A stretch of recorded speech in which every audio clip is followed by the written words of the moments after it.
In the darkest wing of a distant space station, 6 feral ember drake hatchlings refused every touch and every meal, until a quiet human mechanic walked in with nothing but a toolbox and a simple toasted cheese roll. And in that moment, those fire-breathing creatures froze, stared, and chose him as their only hope for survival. This unexpected encounter would ignite a connection strong enough to challenge ancient rules, reshape interstellar alliances, and prove that sometimes the smallest act of kindness can change the fate of an entire galaxy. If you are new to the channel, then please subscribe to the channel and like the video, and tell us where are you watching from. Now let's jump into the story. Orbifold Station Helios Gate floated like a quiet lantern above a violet cloud bank of gas and dust. Its long ribs and crystal panes held silence the way a shell holds sea air. Deep in a research ring, the containment hall wore a sleepless look. Soft alarms that never quite went off, screens with orange edges, careful footsteps that never ran. 6 ember drake hatchlings, no bigger than house cats but far more certain about their feelings, spat thin spirals of flame at every feeding arm the staff extended. Food trays came back scorched. The tiny wings flickered but could not yet lift. Their bright eyes said everything: fear, confusion, and a fierce wish to be left alone. Dr. Naira Sol, the lead xenobiologist, stood at the observation pane with a jaw set like a hinge that wanted to relax and would not. Her palms were steady, though the lines under her eyes told the hour. Free, an insectoid analyst with mirrored pupils and patient antennae, called out vitals in a voice as even as the station hum. Director Halvar Kren, broad-shouldered and graying, spoke with diplomatic care about what it would mean to lose even one hatchling entrusted by the Ember world. It would harm trust, and trust is a bridge. Once cracked, long to mend. They had tried everything sensible: nutrient gels tuned to genome, aroma-matched vapor, gentle lull fields, environment toys, soft-mouthed bots, recorded calls from adult drakes. Every method met flame. Days ticked. The young were tiring. The team wore that worry the way a cold clings to bone. Then the maintenance door slid open with a polite sigh.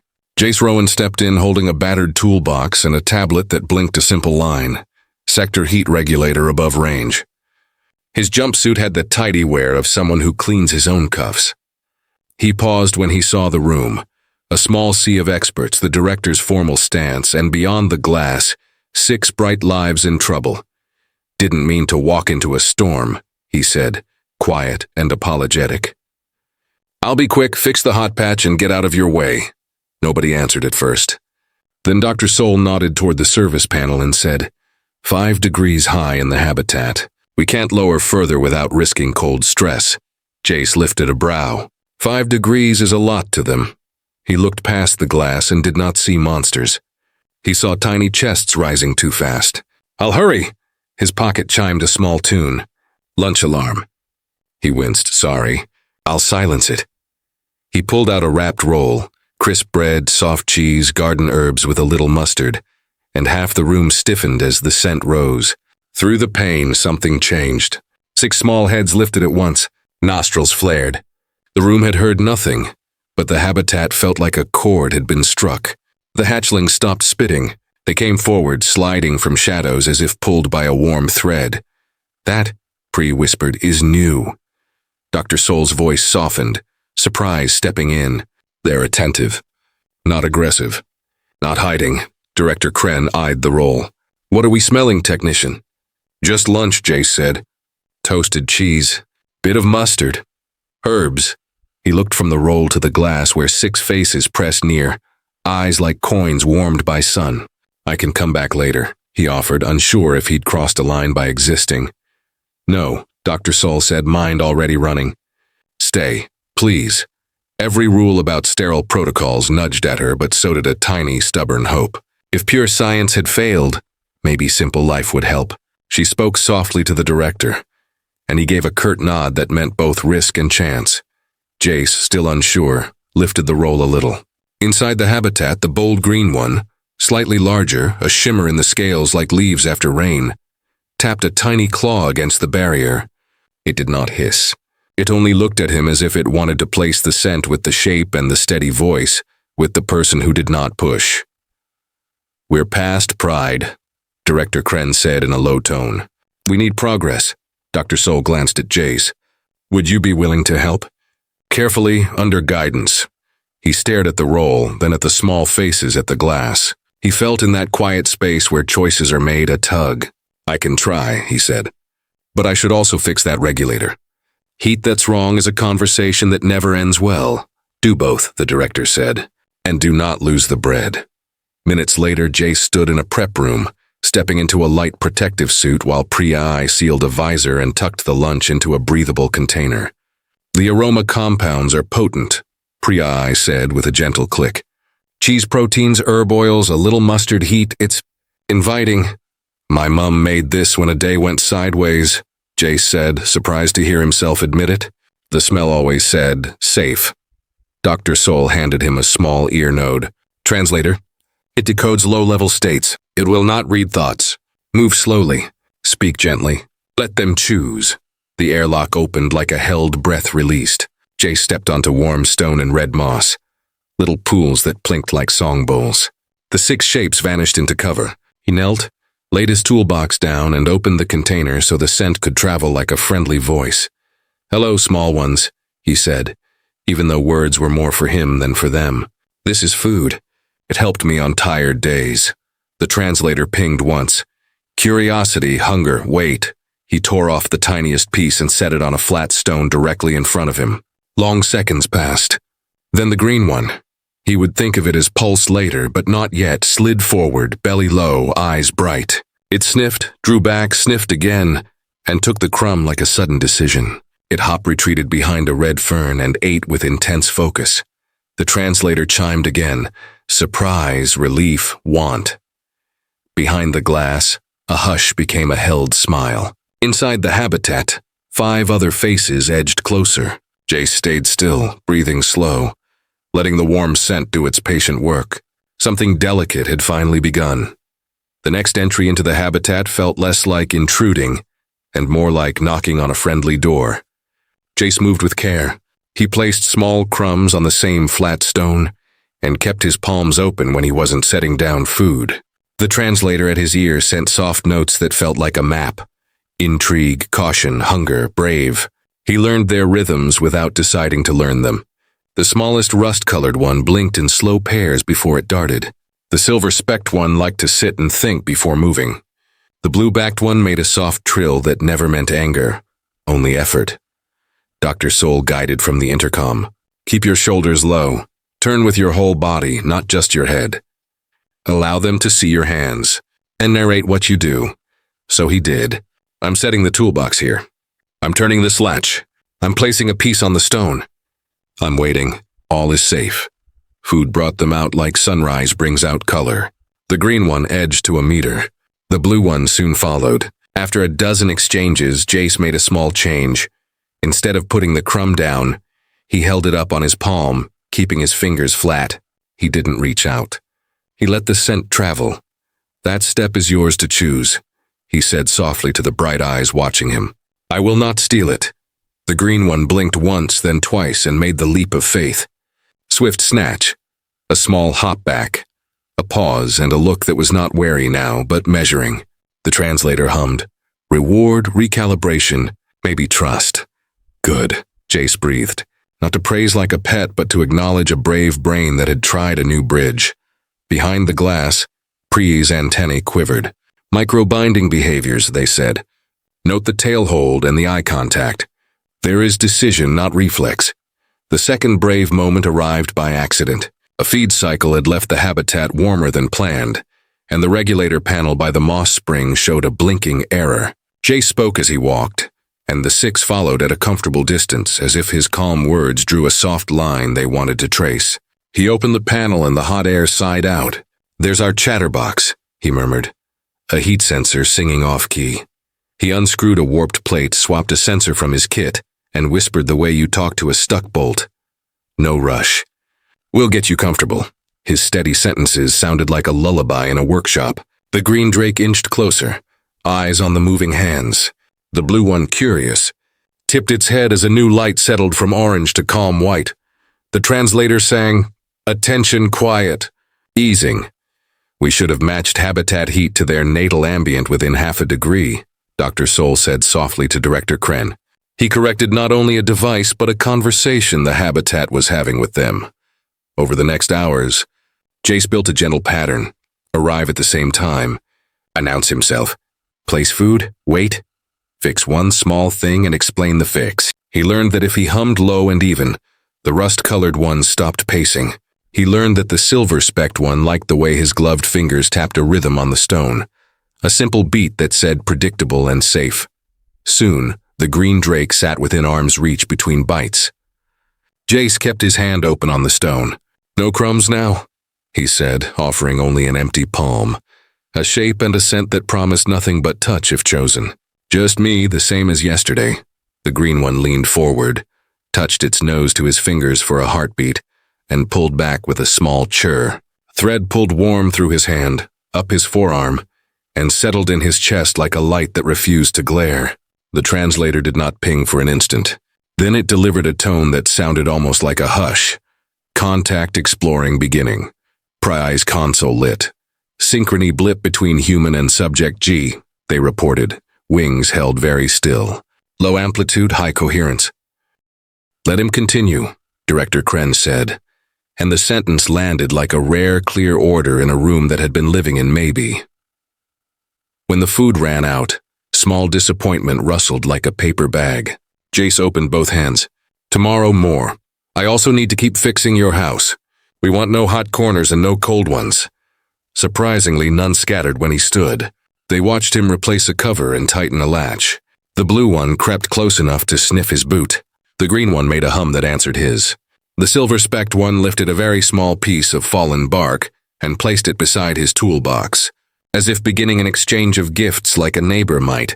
After debrief, Dr. Soul pulled up trend lines that for once did not sag. A weight ticked up. Flame outbursts shortened. Stress markers slid toward normal. "Let's call the pattern what it is," she said, a small smile finally breaking through. "They're not tamed. They're listened to. And that makes the rest possible." Jace went back to quarters with an empty lunch container and a full feeling he couldn't name. He slept well for the first time in weeks. The next morning, a new notice pinned itself to the team's schedule. Early arrival confirmed. Envoy from the Ember world, truth reader on board.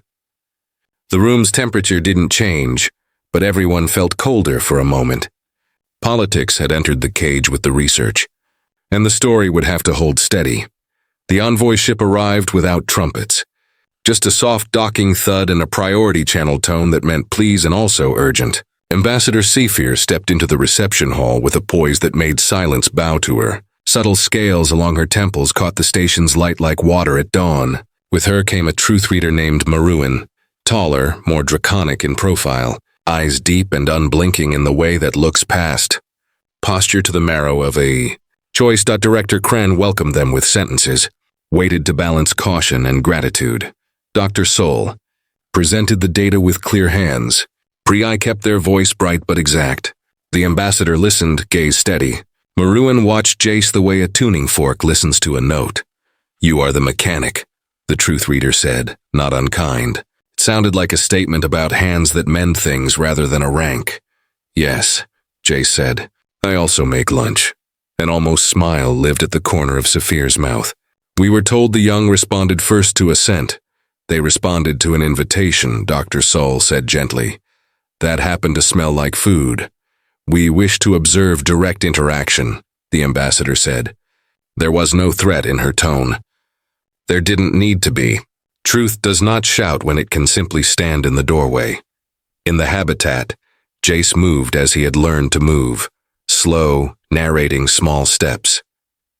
Pulse, the green one he had finally named in his notes because its presence felt like a steady rhythm, bounded from a rock with bright certainty and claimed his left shoulder as a perch with a neat hop. The others fanned into a loose crescent, close enough to choose contact but far enough to escape if fear came back. The translator glowed softly at his ear. "Hello." Warmth, ours, visible through the pain. Ambassador Sci-Fi's expression changed so slightly, it could have been a trick of light, but the air in the room shifted with it. "Their focus follows him as if he is a hearth," she murmured. They calibrate to his state. We have scans to match that impression, Dr. Sol said, pulling up tidy bands of data. Low-level synchrony rises when he is calm and speaking.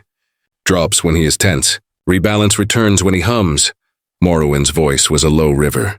Human Jace Rowan, may I sense the surface of what binds you to them.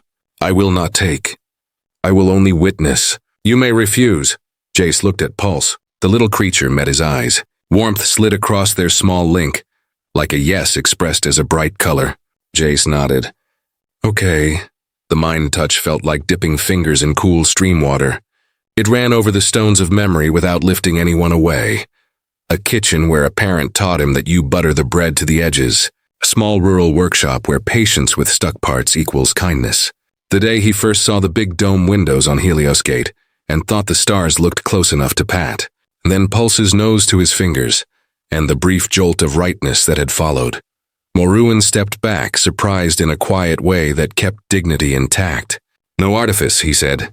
Only a consistent practice of gentle attention. It makes a pattern, and the pattern welcomes bonds where our chart said none should form. Ambassador Sci-Fi lifted her chin as if the room had given her a question she liked. May we enter the habitat with you? If they choose, Jace said. They will approach if they feel safe. Move slowly. Keep your hands where they can see. Air cycled. Doors parted. Sci-Fi and Morrowind stepped onto the warm floor and paused, letting their breath match the habitat's rhythm. The six young studied them. Pulse shifted on Jace's shoulder and made a soft note, not a warning, more like a question waiting for an answer. Jace hummed the even tune the silver-specked one liked and spoke his simple script. Friends are here. They want to see you. You choose. After a full minute, long by human clocks, perfect by hatchling clocks, Pulse climbed down and walked to Sci-Fi, stopping 2 paces away. It sat back and lifted its chin in a pose Jace had never seen before, both formal and open. The others took places behind Pulse with quiet precision, making a half circle with Jace at the hinge. Recognition posture. Morrowind said softly, awe just touching the edge of his tone. They honor the ambassador while declaring attachment to the human. Sci-Fi's face softened, and a fraction of tension evacuated the room. I have no wish to break what is making them strong, she said, more to the hatchlings than to any person. Then to Jace, if we allow this arrangement, will you accept guidance from our keepers and share what you learn? Yes, Jace said without checking with anyone, because some answers belong to the heart before they belong to a file. A chime sounded at Prae's station. Secondary synchrony spike with the blue-backed one, they said, delighted. It touched his wrist. Hello, future. Sci-Fi inclined her head. We came prepared to correct a mistake. Instead, we find a doorway. Let us agree to walk through it with clean shoes, and the room, all at once, felt bigger. Time did what it does best. It folded the big event into a way of life. The habitat doubled, then tripled, growing with the young. Training times were regular. Reports were written in language that grew kinder as it grew clearer. A small kitchen nook appeared by the prep room, because the smell of warm bread had become part of the care plan, and because a station that feeds its people feeds its future. Each hatchling revealed a small wonder. Pulse steadied the room by noticing the shape of feelings and nudging from storm debris. Drift, the blue-backed one, cocked its head at machines and trilled at panels a day before they failed, a gift that made maintenance a little like magic. Emberlin, rusty and bright, learned to curl flame into tight spirals in warm chilled water without scalding moss. Slate, the silver-specked, moved bolts and washers with patient mind work, stacking them like moons. Lilac, soft-voiced, calm, jittery visitors just by sitting near, the way a cat can settle a house. Dusk, dark and flecked with gold, disappeared so neatly in shadow that a new game called Find Dusk replaced a handful of stressful drills. Formal letters arrived and were answered. Protocols adjusted. A liaison office opened with a plaque that simply said, Shared Care. Jace's quarters shifted to a doorway that looked into the growing habitat, because night feedings and sudden squeaks do not respect shifts. He kept a small workbench, and he kept his station job in a scaled-down way, because fixing things grounded him. He made time to sit on warm stone and talk while small heads leaned into his shoulder. The translator chimed less. He had learned the grammar of their breath. Sometimes Jace worried in the old way, the way that asks, what if this fails and they hurt, and I am to blame for hoping. In those hours, he went to the glass alone and watched them sleep. Little bellows rising and falling, tiny claws relaxed, tails curled under chins. Hope, he decided, was not a loud banner. It was a quiet chair you set out every morning and sit in until someone else sits beside you. The ambassador visited often enough to make her perfume a familiar note in the corridors. She brought a keeper from the Ember world who taught Jace gentle circles to trace along jaw ridges and exercises that strengthened wing roots without strain. Maruin returned twice to check the bond, not as a judge now, but as a gardener checking soil. Softly, approvingly. On a certain evening half a year after the first crumb on stone, Jason Pulse sat on the big viewing deck above a nebula that looked like lit silk. The floor's clear panes made the stars seem close. Even after months of this life, it still took Jace's breath. Pulse, now the size of a strong dog, leaned into his side with a weight that gave comfort instead of pressure. They watched service craft drift like thoughtful fish between pylons. Behind them, far in the habitat, the others played a soft clinking game with slates' tidy stacks. The station hummed like a well-tuned instrument. A thought brushed Jace's mind. No translator, just the simple clarity that had grown from shared days. Not the sky. This, said Pulse. Not the view. Us, Jace whispered. Smiling in the dark, he remembered how it began. A lunch made to keep a worker's hands from shaking. A door opening on a problem with no elegant solution. A small life tasting a crumb and finding a bridge. Some stories bloom with trumpets and some by the warm patience of ordinary kindness repeated until it becomes extraordinary. Footsteps sounded. Dr. Soul approached, carrying 2 cups and a grin that needed no reason. Warm tea, she said, handing one over. Stars are prettier when you wrap your fingers around something. Agreed, Jace said. We got a message from the liaison office? We did, she said. A second station wants to learn from our notes. They're building a habitat with listening in its design from day one. She raised her cup. To humble beginnings, to bread and tools, to small brave mouths, Jace added. And Pulse puffed a tiny, well-controlled ring that vanished before the ceiling could complain. Lilac patted in and leaned against Dr. Soul's knee, settling her breathing without being asked. Dusk hid under a bench and giggled in that way Dusk did. A ripple of pressure that tickled the soles of your feet. Slate floated the spoon back into the cup with careful joy. Ambassador Sci-Fi arrived later, less formal than before. Hair down, eyes bright and easy. She stood beside the glass with Maruin and watched the young sleep. We have rewritten a page, she said, not triumphantly but with the peace of a solved chord. Maruin nodded. We discovered a quiet talent we never looked for. We mistook absence of spectacle for absence of song. Jace rubbed Pulse's cheek in slow circles the keeper had taught him. I think they smelled kindness, he said, a little shy. The bread was just how it traveled. Saphir's smile was real. That is a policy I can write into law, she joked softly. Send kindness first, let it carry on bread. They stayed like that for a while, a small cluster of people unafraid of silence, sharing the same window. The station's lights dimmed a shade for night cycle. The nebula kept its own hours, spilling color too grand to be caught, too gentle to be feared. And because every story deserves a closing that opens, Pulse lifted his head and shaped a clear, simple image in Jace's mind. Tomorrow the practice glides in the big ring. No fear. Wind in the soft places under new wings. Then a feeling like laughter and a question that wasn't a question at all. Ready? Jace felt the answer bloom all through him. The way warmth blooms when you step from shadow to sun. Ready? He said out loud, voice easy now. The kind of word that makes a path.